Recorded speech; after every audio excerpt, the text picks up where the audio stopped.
राधाष्टमी का उत्सव तो जन्माष्टमी से भी बड़ा होता हमारे ब्रजमंडल में। तो ऐसे राधाष्टमी का भाव। अब कई लोग पूछ रहे हैं कैसे क्रम होना चाहिए, तो देखो ठाकुर जी का जन्मोत्सव मनाया जाता रात्रि 12 बजे, पर किशोरी जी जो हैं ये उदिया भाव से प्रकट हुई। मतलब सूर्य उदय, जैसे ही सूर्य की प्रथम किरण पड़ी है पृथ्वी पर, बस हल्के हल्के सूर्य उदय, वो तभी किशोरी जी का प्रादुर्भाव हुआ। तो एक प्रकार से नेक्स्ट सुन लो, ताली बाद में बजा ले। सुबह 4:30 बजे, 4-4:30 बजे आप सबको, अगर घर में किशोरी जी विराज रही हैं स्वच्छंद भाव से, तो किशोरी जी को अभिषेक करना। वैसे हम तो दोनों उनको ही कर दें।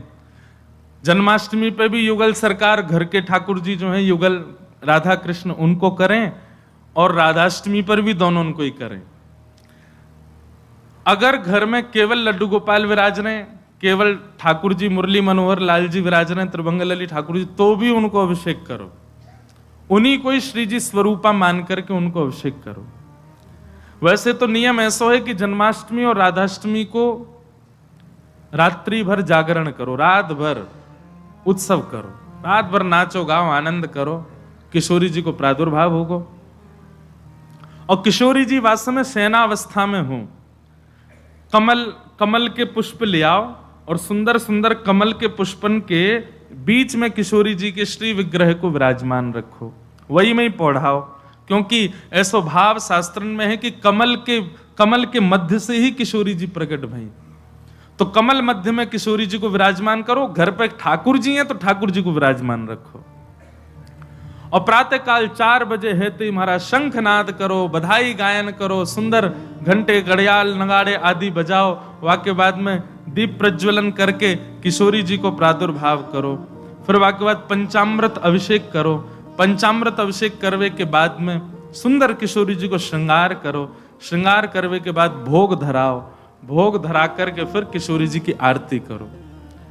आरती करने के पश्चात फिर खूब नाचो, इतने नाचो इतने हम तो अभी जयपुर में एक बात कह के आए, उत्सव तब तक मत मानो कि नाचते नाचते उत्सव करते करते डॉक्टर के पास नहीं जाना पड़ जाए।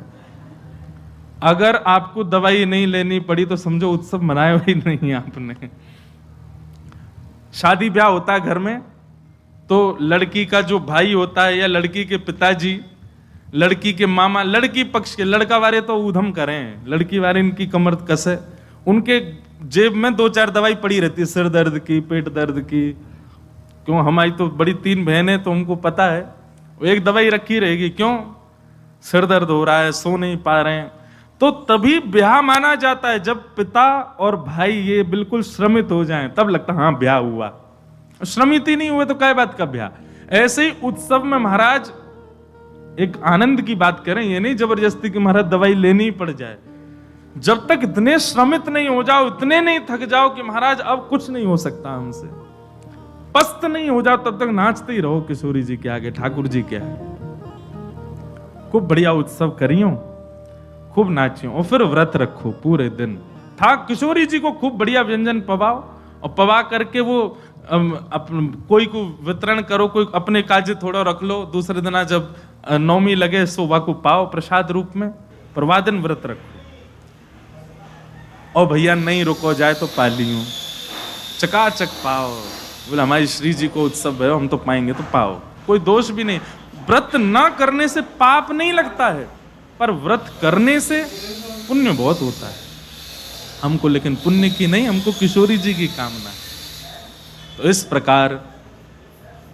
और फिर एक नियम सुनो, ओम नमः शिवाय। या तो संभावना बने तो सहस्त्र कमल, 1000 कमल, और 1000 कमल की भावना नहीं बने तो 1000 कोई भी पुष्प, लेकिन सुगंधित होने चाहिए, बिना सुगंध वाले नहीं। मोगरा के हो जाएं, हार श्रृंगार के हो जाएं, गुलाब के हो जाएं, और यदि व्यवस्था बन जाए तो कमल 1000 हो जाएं। किशोरी जी के अभिषेक के बाद, आरती करने के बाद, सब आरती आदि पूजन किशोरी जी को भोग लगाने के बाद, फिर उसके बाद 1000 कमल से श्री चरणों की अर्चना करो।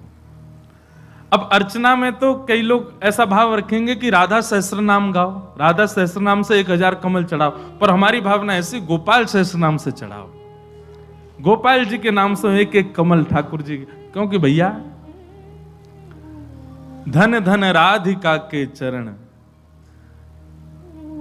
बड़ी महिमा है किशोरी जी के। पद्म पुराण में तो इतनी सुंदर व्याख्या है किशोरी जी के जन्मोत्सव की। 1000 एकादशी मल्टीप्लाई इंटू 100 कर दो, जितना आएगा इतना फल मिलता है एक राधाष्टमी का व्रत करने से। अब कई लोगों के मन में भाव रहता है कि मेरे मन में भी ऐसा ही भाव रहता है कि भैया उत्सव है ठाकुर जी को, जन्माष्टमी को उत्सव है, राधाष्टमी को, तो फिर काय को हम लोग भूखे प्यासे रहें, बढ़िया माल छाने।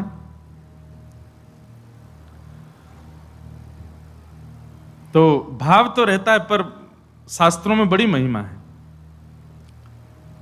व्रत करने का नियम मूलतः इस भाव से होता है कि भाई जब हम अन्न का सेवन नहीं करते हैं तो अन्न सेवन ना करने से आलस्य जाता है, अन्न सेवन ना करने से मस्तिष्क में, मन में नकारात्मक ऊर्जाएं नष्ट हो जाती हैं। फलाहार रहते हैं तो निश्चित ही है ऊर्जावंत होते हैं, तो ऊर्जावंत होंगे तो और बढ़िया उत्सव मनाएंगे। लेकिन बिल्कुल ही आहार ग्रहण नहीं करोगे तब तो फिर मतलब व्रत इसलिए करना है कि उत्सव में आपसे आपकी ऊर्जा पूरी लगे, आलस्य ना आवे, नकारात्मक भाव ना आवे, मन में कोई दुर्भाव ना आवे, इसलिए अन्न का त्याग किया जाता है। बाकी तो उत्सव में तो खूब पाओ धुआंधार, लेकिन व्रत करने से आपके उत्सव में बेहोशी आ रही है महाराज और बिना भोजन किए कुछ तो फिर उत्सव को भंग करने वाली बात हो जाएगी। उत्सव को भंग नहीं, उत्सव को सुंदर बनाने के लिए व्रत करना है। तो राधाष्टमी उत्सव पर इस बार व्रत निश्चित करो, हर बार ही करो। वैसे तो शास्त्रों में दशावतारों में 4 अवतारों के व्रत करने की आज्ञा दी है, रामनवमी और नृसिंह चतुर्दशी, कृष्ण जन्माष्टमी और वामन द्वादशी। लेकिन जब हम रामकृष्ण उपासक हैं तो हमारे भाव में रामकृष्ण 2 एक हैं, ये दोनों भी एक हैं और फिर इनकी आह्लादनी शक्तियां भी एक हैं। राधा कृष्ण स्वरूपाम वै कृष्ण राधा स्वरूपिणौ कलात्मानम निकुंजस्थम गुरु रूपम सदा भजे। जब किशोरी जी ब्रजमंडल में श्री ठाकुर जी का ही स्वरूप हैं तो फिर उनके लिए भी ये व्रत की क्रिया करनी है। पद्म पुराण में ब्रह्मा जी ने इसका बहुत सुंदर वर्णन किया है कि भैया व्रत निश्चित करना चाहिए, इतना फल मिलता है, इतना फल मिलता है। लेकिन जब भी फल कोई फल बताता है ना कि महाराज जी ये करने से ये फल मिलता है, ये करने से ये फल, मन में एक ही बात आती है, अगर ये करने से ये फल मिलता है, अगर हम इसके बदले फल की कामना ना करके ठाकुर जी की कामना करें तो हमको व्रत इसलिए करना है हमको श्री जी मिले, हमको व्रत इसलिए करना हमको ठाकुर जी मिले। तो कभी भी आपको किसी व्रत या किसी नियम के पीछे फल बताया जा रहा हो, सुन लिया करो, अच्छा इससे ये फल मिलता है, उस फल को गौड़ करके उस फल के स्थान पर किशोरी जी को विराजमान कर दो। हे किशोरी जी, हम राधाष्टमी को व्रत या मारे करेंगे कि हमको आपकी प्रेम लक्षणा भक्ति प्राप्त हो, आपको प्रेम प्राप्त हो, इसलिए हमको व्रत करना है। अक्षय तृतीया के दिन लोग दुनिया भर का दान करते हैं, चावलों का दान कर रहे हैं, अन्न का दान कर रहे हैं, स्वर्ण दान कर रहे हैं, चांदी दान कर रहे हैं, जे दान कर रहे हैं, वो दान कर रहे हैं। हमारे मन में भाव आता है कि भैया वादना नाम को दान करो, जो राह में मिल जाए वही से कहो जय श्री कृष्ण, जो राह में मिल जाए वही से कहो राधे राधे, नाम दान करते चलो। बोले क्यों? बोले अक्षय तृतीया को कछु दान करो तो अक्षय है जाए, तो हम नाम दान करें, हम ठाकुर जी को भजन दान करें, अरे भक्ति दान करें, अपनी भक्ति अक्षय हो जाए, नाम अक्षय हो जाए, प्रेम अक्षय हो जाए, ऐसी अक्षय तृतीया मनाओ। तो राधाष्टमी उत्सव इस बार भागवत कृपा निकुंज में गिरधर लाल जी का मनाया जाएगा। सुबह 9 बजे से क्रम रहेगा, 8 बजे द्वार खुल जाएंगे, आके बैठ जाना। 9 बजे फिर अभिषेक होगा, टीवी हम लगवा देंगे 2-4 ताकि लाल जी दिखें आप सबको, और फिर उसके बाद बधाई गायन उत्सव आदि चलेगा। 10-11 बजे तक का क्रम रहेगा, ज्यादा लंबा नहीं, छोटा ही क्रम रहेगा। और क्योंकि व्रत रहेगा तो केवल पंचामृत मिलेगा पीवे को, खावे को कछु ना देंगे हम। प्रसाद भी रहेगा, सब लोगों को थोड़ा थोड़ा प्रसाद बाहर ही मिल जाएगा। फिर उसके बाद राधा वल्लभ जी जाइयो, वहां पे ऊधम मचाइयो, बिहारी जी जाइयो। और सुनिए, राधाष्टमी को हमारे ब्रजमंडल के रसिक शिरोमणि स्वामी श्री हरिदास जी का जन्मोत्सव है। फिर तटीय स्थान जाना, तटीय स्थान जाकर के स्वामी जी महाराज को प्रणाम करके आना। वहां पर खूब निधिवन राज जाना, निधिवन में जाके स्वामी जी को प्रणाम करके आना। दान जरूर करना, ब्राह्मणों को बुला करके, घर में कुछ संत जनों को बुला करके, स्वयं मत पाना पकवान, उनको पवाना, उनको खूब दान दक्षिणा देना। काय बात बोल, बधाई है हमारी लाडली जी प्रकट भई है, वाकई बधाई बांटते रहो। नहीं तो कछु नहीं चले तो 10-10 की गड्डी ले लियो और पूरे टम्पू और रक्सान में घूमते सबन को बांटते चलो, लो भैया हमारी लाडली जी की बधाई है। अरे उत्साह, ये तो मैं बता रहा हूं मंच से, ये बताने वाली बात नहीं, आपके मन में अपने आप आनी चाहिए ये सब बातें। हमारी लाडली जी प्रकट भैया, हम कहा करें आज।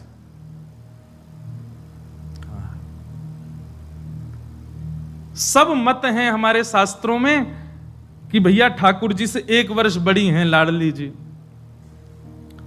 कई भाव ऐसे बताए जाएं कि 1 साल बड़ी हैं, और कई भाव ऐसे बताए जाएं 15 दिन छोटी हैं।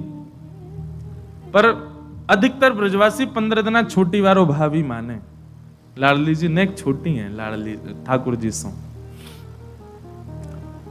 क्योंकि हमने जब राधा रसामृत कथा करी नागपुर में, 2 बार कर चुके, वह कथा को तो सुख ही अलग है। कभी कभी मैं भी सुनता हूं, इतना आनंद मिलता है, सुख मिलता है किशोरी जी के चरित्र में।